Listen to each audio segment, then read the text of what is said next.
Hello and welcome to Chad Magic. My name's Christian. And I'm Wally. And today, whether you're a new player looking to get into Final Fantasy or an experienced Magic player who you've seen your favourite character on a card, we've got a deck tech for you. And I've taken this character in a slightly different direction, haven't I, Christian? I'm actually really excited about the way you've done it, because when I saw this card, I thought this would want to go into like a spells deck, which is, you know, like a perfectly valid build. Perfectly valid build. But you've taken this in a completely different direction, haven't you? Yeah, absolutely. And you know this must be a cool commander if I'm building something that is in red and blue, because these aren't typically my colours. So let's firstly, I'll explain the card and then I'll talk a bit about why it's so cool. So this is Vivi Ornitier. This is a blue and a red for a legendary creature, a wizard. And its first ability is what makes it quite so cool. So for 0 mana, so you don't have to tap it, you just activate this ability whenever you want, add X mana in any combination of red or blue, where X is Vivi Ornitier's power. Activates only during your turn and only once each turn. Wow. So you've got to activate it at the right time to get the maximum value from it, and I'll talk a bit about that later. Whenever you cast a non-creature spell, puts a +1/+1 counter on Vivi Ornitier, growing that power, and it deals 1 damage to each opponent. This card is so strong. It's busted. But the reason why I think it's so cool, and the reason why I think it's such great commander design is, I looked at this and thought, there's probably 3 or 4 different ways you could take this commander, and the obvious one, as you said, is Spellslinger, and, you know, by all means, fill this deck with 30 cantrips and gutter snipe type effects. Yeah. And that will be really valid, really powerful, definitely on the upper end of the brackets. There's one angle to it that I'm going to build for the show. No spoilers, you'll have to watch that show to see. But today, I've taken this down the Voltron route. And I'm so excited to talk you through this.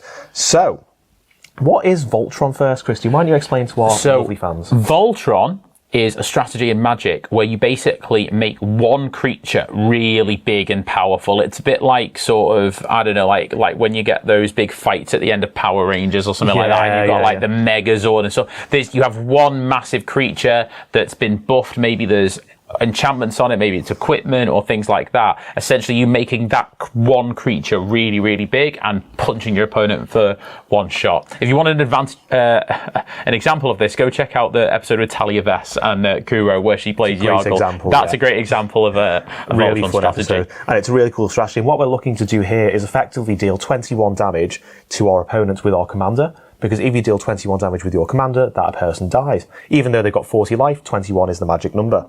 So let's just get straight into it. And generally with Voltron, we're looking to make our creatures bigger with things called auras and equipments. So auras are enchantments that enter the battlefield and will automatically attach to a creature. Equipments do more or less the same thing, but sometimes there's an additional cost to attach. But one of the things about auras is usually when the creature dies, you lose the aura as well. Correct, but with equipments, they stick around. Yeah, and that's why auras tend to be a little bit less mana intensive because they've got this big downside. And when I saw this commander, I did see Voltron, but it was only when I actually started building out I realised that this lends itself really well to an archetype called Firebreathing. Oh, yeah. Now, I'll explain why this is so cool, but I'll explain what Firebreathing is first. So what Firebreathing is the ability to pay 1 mana, usually 1 red mana, into a creature, and that buffs its power by 1. Yeah, it gets +1/+0 until end of turn. Yeah, exactly. Ah, I see what you've done. So what that means is, but let's remember how that first ability works. You add 1 mana for each number in its power. I see. You pay the red in, or the colourless in one case. Yeah. And then when you activate that ability, you get that mana back. Ah, that's really good. So let's say you untap with your commander, you've got 6 lands or something like that. Yeah. You've got a Fire-breathing Aura, and we'll go through what they are in a minute. Tap those 6 lands into the commander, buff its power by 6, activate its ability, and you've just 6 mana got back. that 6 mana back in any combination. In any combination. And it fixes your mana as well. It does fix your mana. It's so cool. That's really good. And we'll go through why that's important as well, why getting your mana fix is quite important. But what you can do then is maybe you play something else, or maybe you just put that mana straight back into the fire breathing, and now you've got a 12 power creature, which is half of the way there to that magic 21. It's more than half, in fact. So fire breathing enchantments, I won't go through them all in great detail, but some of the cool ones are Crown of Flames. The reason why this is good is it only costs 1 mana. Yeah, and it returns it to you can return it to your hand as well. Yeah, so that's quite a common theme with these enchantments actually. So when the creature dies, some of them also return to your hand. Some of them let you play from the graveyard, and as this one has, pay a red, it comes back to your hand.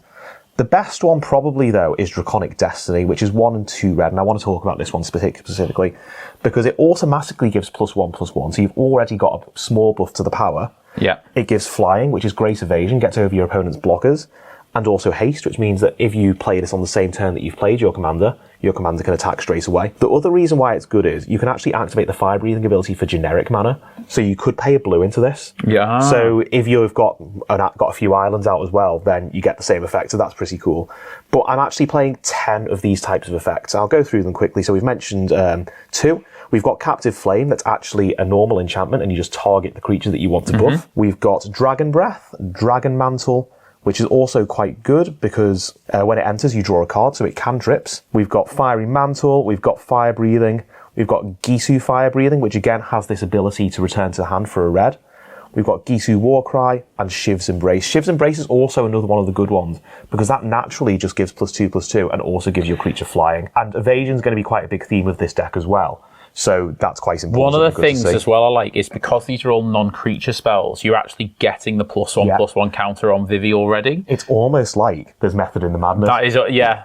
And there is lots of madness, lots of fiery madness. And I think this is every single fire-breathing spell in red in the game. If there's one I missed, let me know in the comments because I'm just going to go out and buy it. So do please let me know. So moving on from the fire-breathing enchantments, we've also got a package of auras and equipments, but starting with Aki Warpaint, this is only 1 red mana, and as long as it's a creature, it gets +2/+1. So obviously you're going to net that mana straight away from playing a non-creature spell. You're actually going to get 3 mana straight away from just this card. And then on future turns, it's going to give you 2. So it's actually a dark ritual. It's basically a dark ritual, yeah. It just needs flash. No, this is a really cool card. So what you'll notice is any of the cards that I play, they tend to net the mana back with that 0 ability on the same turn.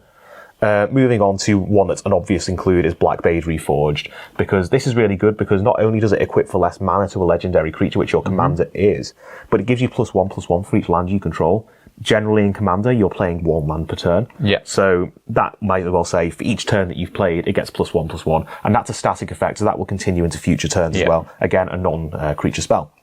And obviously I had to include it, the classic, the Colossus Hammer. This card, I think, is just hilarious, and I really do enjoy it.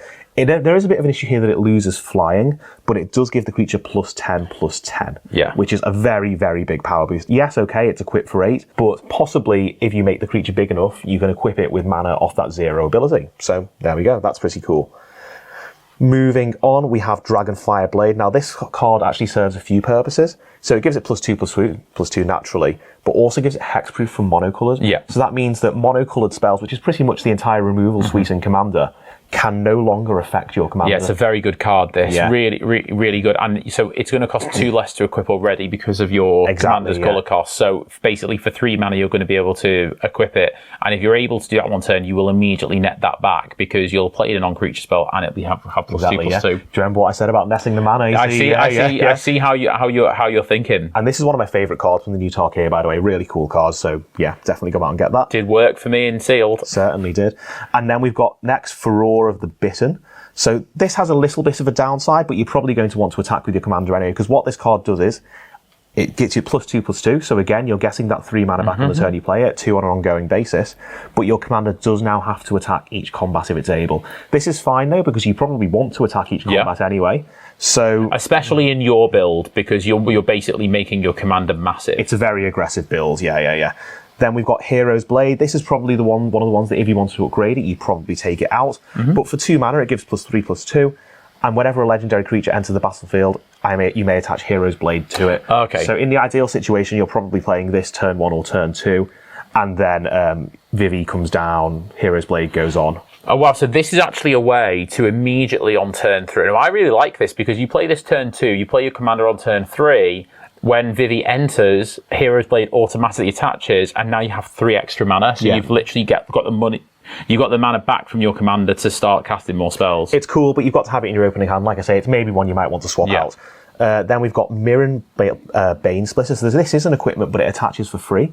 So for 1 red mana, it enters the battlefield, attaches to a creature, and the creature gets +2/+0. It does have flash, which means you can play it at any time, but in this build, you're probably just going to want to play it at sorcery speeds, because you can only activate that 0 ability on your turn. Makes sense. Then we've got Monstrous Rage. This goes in almost. I know you hate it. I hate this card so much. But it's good though. It's good because for in a good way. I hate it. I hate it because I'm powerful. Yeah, it's so powerful. But for 1 red mana, it's going to trigger that commander's ability. So it's going to you can get that mana straight away just from casting it. It gets +2/+0 until your next turn, so there's 2 more mana. Yeah. And you also create a Wicked Roll token attached to it. And what a Wicked Roll token does, it's an enchantment, it's an aura. It gives the creature +1/+1, so there's another mana. And it also gives it trample, so you've got evasion now. It's actually a monster roll token. Is it a monster roll token? It's a monster roll token. There's also this monstrous rage. Don't worry, you can delete your comment. It's fine. It's fine. So let me just get this right. So this one, the cast trigger gives Vivi +1. Yeah. It's then going to get another +2, and then it's going to get another +1. So you're actually going to get 4 mana from monstrous rage. Wow. 4 for the price of 1. This card is even better than it was 5 minutes ago. And the card was pretty good 5 minutes ago, let me tell you. Yeah, and the trample's really relevant in a Voltron commander, so this is one of your best cards, I think. And we'll go into evasion in a moment. But next on to what I think is possibly the best equipment in the deck, and one of the best equipments printed recently, and it's an uncommon from just a random set a few years ago, the Thran Power Suit. So it gives it +1/+1 for each aura and equipment attached to it, and it has Ward 2. So what Ward means is, if somebody wants to blow up your commander, it's automatically just going to cost them another 2 mana, which is really cool. So you've got some protection there. If you've already got it suited up with some auras and equipment, it's going to give you additional power just for being there. And just for casting it, you're going to get 1. It will see itself attached to the creature. So you're very quickly starting to net that mana back. Yeah, absolutely. I like it a lot. And lastly, we've got Two-Handed Axe. This is pretty cool because it has 2 modes. So if you draw it earlier on in the game, you're probably going to play it just on the artifact side. So what that means is when it attacks, it will double its power. So firstly, you're doubling your mana output, you're doubling the damage done to your unlucky opponent. But if you draw it a little bit later in the game, and you just need to get in for that last bit of damage to finish it off, then for 2 mana, you're giving it double strike. So it deals double damage on the attacks. So very versatile card, and one of my favourites. A really cool little print there. So I like it. That is how we're making our commander nice and big. But there's no point having a big commander, is there, Christian, if you can't get in for damage on your opponents? That's very true. So we have some evasion, do we? We certainly do have some evasion. And we've got a few different forms of evasion as well. So we've got Ether Tunnel, gives it +1/+0, and it can't block, so you're boosting that power. Pretty good evasion, because if it can't be blocked, and also, I've noticed you are netting the mana back as well. You are netting that mana back. Then we've got a Beamtown Beatstick. This is a really complicated card to pronounce. So it gives it +1/+0, and it has Menace. So what that means is it has to be blocked by 2 creatures. So if your poor opponent only has 1, well, sorry, mate, you're getting hit. Yeah. And when it deals combat damage to a player or to a Vassal, but we don't worry about Vassals in Commander, I don't even know what Vassal is, you create a treasure token. So you're going to get a little bit of ramp out of it as well. Then we've got Cloak of the Bat. This gives it flying, goes right over the top, and also haste. So if you equip this to your commander on the turn it comes in, you're attacking straight away. Gilded Pinnons, another one of my favourite equipment. Enter the battlefield, creates a treasure token, so you're getting half the mana back straight away. And it gives your creature flying, so better evasion. Security Bypass, really great card, just a common from Streets of New Capenna, can't be blocked. And whenever it deals damage to a player, it connives. That's good. What that means is you will, I'm just going to read it to make sure I get it right, you will draw a card, and then you'll discard a card, so you're going further into your deck, and depending on what you discard, you might even make your commander bigger. Yeah. So feels like a perfect include for me. Yes, it seems really good. And lastly, we've got Sticky Fingers. But another really cool card here. So what it does, it gives Menace. We mentioned what Menace is before. And if it deals combat damage to a player, you get a treasure token. So you're getting a little bit more mana, a bit more bang for your buck. So that's a nice, cool thing to have. And it just means you're more likely to get in to do those last bits of damage to your opponents. I've got a question. Go ahead. So if I was playing against this deck, I'd be basically trying to remove your commander straight away. It's the right thing to do. Yeah. So how do you sort of plan to keep your commander kind of alive? Yeah, and really important, because this is probably, I think there's maybe 4 or 5 other creatures in the deck. So maintaining it on the board is really important to protect yourself and also keep your game plan going, especially because the auras will drop off and go to the graveyard if it dies. So we've put a pretty comprehensive protection package in here, and this comprises of cards that specifically keep your commander safe, but also some counter spells. So, and we'll go into what the counter spells are in a minute and the use cases for them. But we'll start with the stuff that is just straight up protection. And what we've got first is Lava Spur Boots. So it gives +1/+0, has haste and ward 1. So ward 1 means removal spells cost 1 more. And crucially, you're netting back straight away on this. Yeah. Because you'll get that one boost to power, you get the 1 boost for equipping it. So you're netting yourself. Mask of Avacyn gives +1/+2 and has hexproof. Again, you net that mana almost. And that's straight up hexproof as well, which is really useful. Which is the best protection, Then we've got Swiftfoot Boots, which gives haste as well, which is useful, and also hexproof. And lastly, Winged Boots, one of the cards I treated myself to a little bit in this deck, because it gives Ward 4, which in Commander is basically Hexproof, let's be honest. Also got flying on this, so it fits into the evasion strategy as well. I like that a lot. So this card almost wears 2 hats. And speaking of cards that wear 2 hats, under the protection category, I've also got a counterspell called Keep Safe. So the reason why I've sort of counted this as straight up protection and not just a counter is because it only counters a spell that targets a permanent you control. So if somebody tries to murder my commander, I can cast this, protect it. But also, you draw a card. Yeah. So it replaces itself. Yeah, that's pretty good. We'll move on to the counter spells now. So counter spells in Commander, really what you want to use them for is to counter anything that's going to be a game-ending threat from one of your opponents, but also something that's going to disrupt your game plan. And your game plan is only really disrupted by someone destroying your commander. Yeah. So you're holding these and you're saving them for removal spells. And what we've got here is Arcane Denial. I won't spend too much time going through them. We've got Dispel that targets instants. Most removal is instant speed. Izzet Charm is one that's probably worth talking a little bit about because this is has multi-functions. So okay, it counters the spell unless somebody pays 2. But you can also use it to deal 2 damage to a creature. You've got some removal there, early game removal. Or also you can draw 2 and discard 2. So you're going a little bit deeper into your deck. So lots of different use cases for this card. Different uses, yeah. It goes in almost any Izzet deck. It's a really good card. We've got Negate. Then we've got Remand. So again, countering a spell. And okay, your opponent does get that card back. But you get a card, so... Exactly. Yeah. And it might just save your commander for 1 turn because they ran out of mana or something like that. And lastly, we've got Saw It coming. So this can cost 3, or if you use the Foretell mechanic that I won't go into in too much detail now, it can cost you 2. So a great, great spell. But what you'll notice there, Christian, is, and I'll come on to this a little bit later, I have not included the classic counterspell. There's a very good reason for this, and we'll talk about that in a bit more in a moment. But yeah, that's our protection package. So you've got straight up protection that's fairly static. You've also got this more reactive protection through the counterspell package. So let's move on to the next thing that I want to talk about, because in Commander, we like to draw cards, don't we, Christian? We certainly do. And I'm thinking because you've got a way of netting so much mana, you want to keep the engine going with the card draw. Exactly, yeah. Because you can always put that mana back into one of these fire-breathing effects if you want to, but sometimes it's better to just have more cards and cast more things. So we've got some cool ones here. I mean, the classic Voltron ones like Curiosity, so when the creature deals damage to an opponent, draw a card, fairly standard.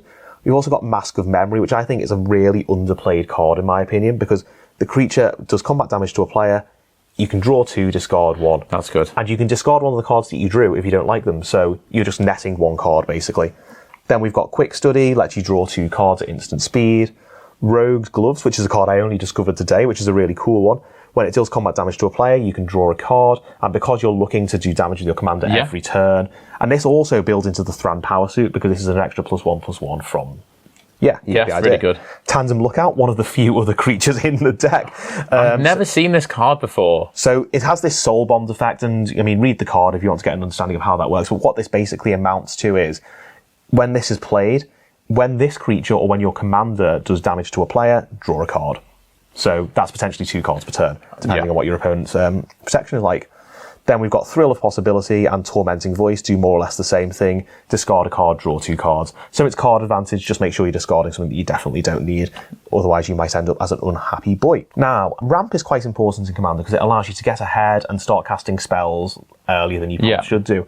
But because the Commander has built-in ramp, I actually haven't put too much in, just the classics I think really. It makes sense. So we've got Arcane Signet, Felwar Stone, Mind Stone and Sol Ring, just the low-cost stuff that if you have it in your opening hand, you get it down early, maybe have your Commander a little bit earlier and something to back it up with. Yeah, definitely. But I think generally this is pretty, you don't need to worry too much about ramp. You might even consider dropping some of these in favour of some other stuff later down the line. And lastly, before we go into the lands, Christian, I've got a category here called Miscellaneous/Fun. I've been having a little look at the fun category, and it is definitely... It's fun for you. Oh yeah, I mean, that's the only fun that matters, right? And there's a little bit of a sub-package in here that I want to go into first, which is the Clones package. Clones are generally quite expensive, especially when they make the creature you're cloning non-legendary. But there are 2 that I was able to squeeze in for the budget. And they are Sakashima the Imposter and Spark Double. And what you want to do with these is play them and get another copy of your commander. Yeah. And the reason why this is good is because let's now suit them both up with a Firebreathing Aura. Do you see where this is going I see where this is going, yeah. So to explain it to people who maybe haven't seen where this is going, you play the clone, any mana you've got left over, pump into one of your commander copies with the Firebreathing, gets bigger, activate the 0 ability, generate a load of mana, pump it all into the Firebreathing ability on the clone. Wow, so you're You activate the 0 ability, and now you've got a ton of mana, and you can use that to cast spells, put it back into the Firebreathing to do some more damage, and that's just a really fun little effect. This is a really funny build for this commander. I don't think many people will have thought of this. I like that a lot. Another card that's one of my favourites is Kedis Emberclaw Familiar. So whenever a commander you control deals combat damage to an opponent, it deals that much damage to each other opponent. So that allows you to one-shot everybody in one go. Potentially, yeah. But one thing's worth remembering is that the damage it deals to the opponents that you didn't attack won't be commander damage. Okay. But it can still potentially be quite important and quite good. And in any deck that's Voltron and has big creatures, you might as well just have a fling effect in there. Why not? Flings are just funny. And they're very hard to interact with as well. So for 1 and a red, you'll sacrifice your commander, which will hopefully be very powerful at this point. And whatever its power is, you can deal that much damage to a creature or a player. So say your commander's pumped up to like 20 or something, and you kill one person, the other person's got 19 life. 2 mana, cast fling, boom, dead. Easy. Classic red. Classic red stuff. And then we've got Crackle with Power, which I thought is just a bit of fun, really. So if you're able to generate a lot of mana with your commander's ability, what you can do is pump it all into this Crackle with Power. So this is 3x and 2 red. You choose the value of X for people who haven't seen an X spell before. And whatever X is, X has to be the same for each one. It will deal 5 times that damage to each of up to X targets. So let's say you put 3 mana into the X. So this spell is now going to cost you 11 mana, and you could very easily get 11 mana from this. You're going to deal 15 damage to potentially 3 targets. Now, in Commander, you have 3 opponents, don't you? Yes, that's pretty good. It's just a bit of fun, really. I will be honest with you. This card I know because I actually lost to this card against Kristen in a recent game on my Byte stream. So I know all about this card. It's a really cool card. Then we've got Coruscation Mage. So this is 1 and a red. If you pay 2 more mana into it, you'll actually get a copy of it. Whenever you cast a non-creature spell, and most of the spells in this deck are non-creatures, it does 1 damage to each opponent. So it's a bit of redundancy for your commander, potentially double redundancy if you pay that offspring cost. Just like a bit of a miscellaneous bit of fun. And lastly, we have Chandra's Ignition. So this is 5 mana, and this is similar to Fling, except you don't have to sacrifice the creature. So it will deal damage equal to its power to each other creature and each opponent. So it's probably going to wipe the board, but more likely the board wipe won't matter because you'll have just killed your opponents. So, yeah. Wow, this is such an interesting build. And before we get onto the lands, though, I just wanted to talk about the removal package as well, because we are primarily on player removal in this deck, but I've thrown a few of the sort of less expensive, potentially a little bit more fun ones in here as well. So we've got Chaos Warp, classic commander card, don't need to explain how that works. Potentially your opponent might get something worse off it, but it will allow you to remove a troublesome threat at instant speed. We've got Pongify, 1 mana removal, destroy a creature, your opponent gets a token. Ravenform does a similar thing. It exiles and they get a burn. I thought you hated this card. I remember Ravenforming a lot of your stuff. And then lastly, we've got Wild Magic Surge, which is another way to just destroy some permanents. But on the whole, this deck is very good at removing players. So if somebody's doing something you don't like, just kill them, basically. That's how it goes. And lastly, we're going to come on to the lands. And now, do you remember how I said, Christian, we don't have classic counterspell in there? Yes. The reason for that is that we are not running many islands. So there's actually only 1 card in this deck that has 2 blue pips in, and that's Sakashima the Imposter. And that's just so cool.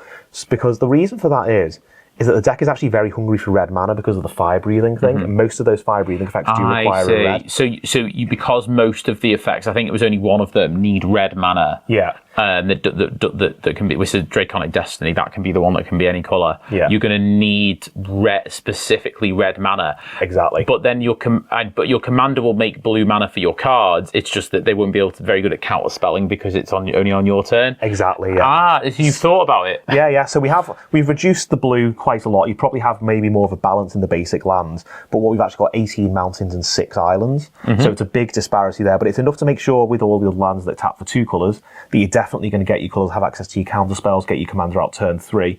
It just means make sure that as you go further into the game, you're really going to take advantage of all this fire-breathing effect. So yeah, that's the deck. I have a quick question though. Is there anything here where you would recommend people start if they wanted to upgrade this deck a bit further? Yeah, absolutely. So I think some cards that could go quite well in here actually are the sword cycle. Oh, yeah. They would be very good. Yes, yeah. Now, the swords are some of the best cards in Magic, and the reason why they're good is, firstly, they buff the power, so you're probably going to net the mana due to that zero ability. They also tend to give protection from colours. So it's fitting the evasion theme because protection allows you to attack through that colour. And it will help you to protect your commander as well as the evasion. Exactly, yeah. So it's ticking a lot of the boxes here. And quite a lot of them also allow you to either put cards into your hand or impulse draw cards or ramp. They just do all of the things that this deck is wanting to do. Yeah. So, I think if you're a Voltron player or you like the idea of a Voltron strategy, the swords are a good place to start. Most people who enjoy this type of strategy will be collecting the swords, and they'll certainly have a few. So that's a really good shout, I think. Yeah, and I think you could probably afford to drop a few of the fire-breathing enchantments. 10 is quite a lot. So I like it. I love this build. I think it's really cool. No, I think no, you're right. But I think as long as you have one in your opening hand, you're okay. 10 might be a little bit of overkill, so that's somewhere I'd look to start if you wanted to take a few things out. I think also you could maybe take out a few of the less good card draw things, as long as the sword you're putting in for it draws you cards. Other stuff you might want to look at that's a little bit less budget is damage doublers. Yep. So we've got things like Twin Flame Tyrant, Gratuitous Violence, and there's loads of other enchantments that firstly are non-creatures and also increase the damage you're doing. So my pick for what I think would be good in here is Curious Obsession. Oh, what was this? Now, okay, so it's 1 blue, enchanted creature gets +1/+1 and has whenever this creature deals combat damage to a player, you may draw a card. It does have the downside at the beginning of your end step if you didn't attack with a creature this turn, sacrifice Curious Obsession, but it only sacrifices the aura. So that's fine. But basically, for 1 blue, you're immediately going to be netting. You actually net 1 off it, so that's really good. You're going to get you're going to get an additional mana. So and you want to be attacking with your commander. It might be a good way to draw cards. It only draws you 1 card a turn, but it's similar to the Curiosity. Yeah, I think that's a really good include actually, and maybe that could go in instead of some of the other things in there. But yeah, I think to summarise, if you're really looking to take this deck to the next level, I think the sword cycle is the place to start. Yeah, I think so as well. Yeah, absolutely. Brilliant. Well, Wally, great deck and a really interesting take on this. I've only seen Spellslinger versions of this. There are only Spellslinger, and not only that, I've got another build that I'm going to be playing on the show. So get excited. Brilliant. Well, thank you very much for watching. We really appreciate you. If you like what you saw today, this is a bit of a different type of content for us. Usually we do gameplay content. Feel free to go over and watch some of the videos. We referenced some of them before. Really, really good. If you're looking to learn how to play, we've got a great video with Kadikarus that we did, sure have. which is the beginner box and learning the basics. So if you're a Final Fantasy fan who's come here because you're like, well, actually, I really love Vivi, one of my favorite characters, I want to build Vivi, that'll teach you like the basics of how to play before you maybe dive straight into this one. Absolutely. And if you don't like Vivi, but you do like Sephiroth, you're in luck because we've already got a video out that's of Christian doing a deck just like this of Sephiroth. Absolutely. Only thing left to say is please join our Discord if you haven't already. There's loads of people brewing in there, getting games online in there and stuff like that. And you can join our Patreon as well for as little as £1 a month, and we'd love to have you support the show. I think that's everything, Wally. That's everything. Let's go have some dinner, Christian. Absolutely. I'm very hungry. Me too. Yeah. We'll catch you next time on Chad Magic. Bye for now. Bye for now.